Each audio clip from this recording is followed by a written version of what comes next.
যত কোর্টের আইনজীবী আছেন সবাই চিটিংবাজ, সব ধোঁকাবাজ। দাদা পীর রহমতুল্লাহ আলাইহি নিজে দাঁড়িয়ে থেকে তিনি সেগুলোকে ভাঙিয়েছেন। আলী আফজাল যার কথা বলছেন এটা পাগল। এর কথা যখন কথাবার্তা বলে, যখন বক্তব্য রাখে সোশ্যাল মিডিয়ার মাধ্যমে, দেখেন না এই কেমন ধারা কীভাবে কথাবার্তা বলে। হাইকোর্টের আইনজীবী আফজেল তিনি বলছেন যে ফুরফুরা সব পীরজাদা নয়, সব হারামজাদা।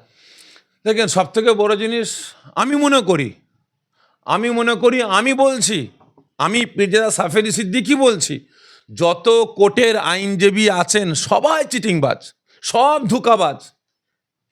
আমি বলছি যত কোর্টের হাইকোর্ট থেকে নিয়ে, সুপ্রিম কোর্ট থেকে নিয়ে, লোকাল কোর্ট থেকে নিয়ে যত কোর্টের আইনজীবী আছে সব চিটিংবাজ, এরা সব ধোঁকাবাজ। এরা মানুষের কাছ থেকে লুটে পুটে খাচ্ছে, মানুষকে ধোঁকা দিয়ে, ডেটের পর ডেট দিয়ে মানুষকে ধোঁকা দিয়ে বেড়াচ্ছে। আমি বলতে পারি, কিন্তু সব উকিল খারাপ নয়, সব উকিল খারাপ নয়। আলী আফজাল যার কথা বলছেন এটা পাগল।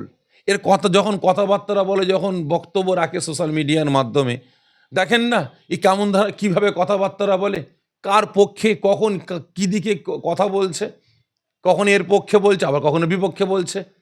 এর কোনো তাল নেই, কোনো কিছু নেই। ও পাগলের কথা বাদ দেন।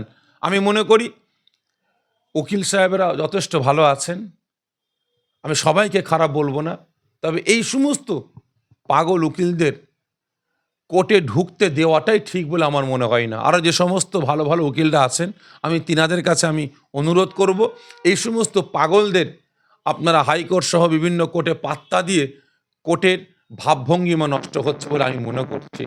এবং শুধু কোর্ট বলে না, টোটাল দেশের ভাবভঙ্গিমা নষ্ট হচ্ছে। কারণ এরা যদি এইরকম পাগলের মতো কথাবার্তা বলে বেড়ায়, তাহলে আমার দেশের জনগণ যাবে কাদের কাছে?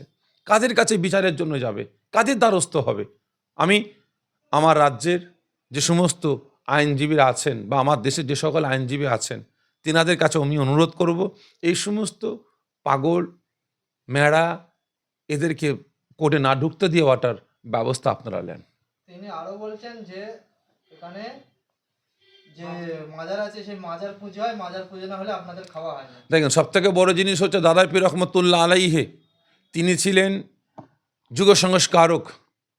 তিনি একটা না, 100 না, 1000 না, হাজার হাজার, যেখানে নজরগা বলা হয়, যেখানে দরগা বলা হয়, যেমন কিছু কিছু জায়গায় দেখবেন খাজা গরিবে নামাজ হুজুরের নজরগা করে রেখেছে, সেখানে আপনার মোমবাতি দেওয়া হয়, সেখানে আগরবাতি দেওয়া হয়, সেখানে ছেলে মেয়েদের ভিড় হয়, সেখানে গিয়ে তারা কপাল ঠোকে বা যারা মাজারে বিভিন্ন রকমভাবে চাঁদর চড়ায়।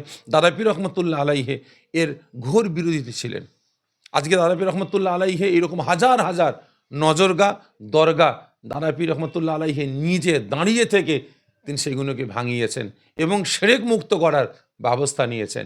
আজকে যারা বলছে যে ফুরফুরা শরীফে মাজার পুজো হয়, ফুরফুরা শরীফে শিরক বেদাত হয়, আমি সাফেরি সিদ্দিকী, আমি তেনাদের দাওয়াত দিচ্ছি, প্রয়োজন হলে আল্লাহকে সাক্ষ্য রেখে বলছি, তেনারা আসুক ফুরফুরা দরবার শরীফে, তেনাদের সমস্ত যাওয়া আসা খরচাটা আমি নিজে দেবো, টোটাল গাড়ি ভাড়া আমি নিজে দেবো। আসুক ফুরফুরা শরীফে, তিনারা এসে সব দাদা পীরের মাজার, ছোটো হুজুরের মাজার, আরও যে সমস্ত মাজার আছে ফুরফুরা দরবার শরীফে, তিনারা ঘুরে দেখুক। যদি একটা জায়গা যদি সেরেক দেখাতে পারে যে হ্যাঁ এখানে সেরেক হচ্ছে, এখানে বেদাত হচ্ছে, সেরেকি কাজকাম হচ্ছে, এখানে মাজারের ভিতরে মেয়েরা ঢুকে সেরেক করছে, বেদাত করতে বা জিয়ারত করছে মহিলারা ভেতরে ঢুকে, তাহলে আমি কথা দিচ্ছি আমি সারা জীবনের জন্য ওয়াজ নসিহত করা বন্ধ করে দেবো।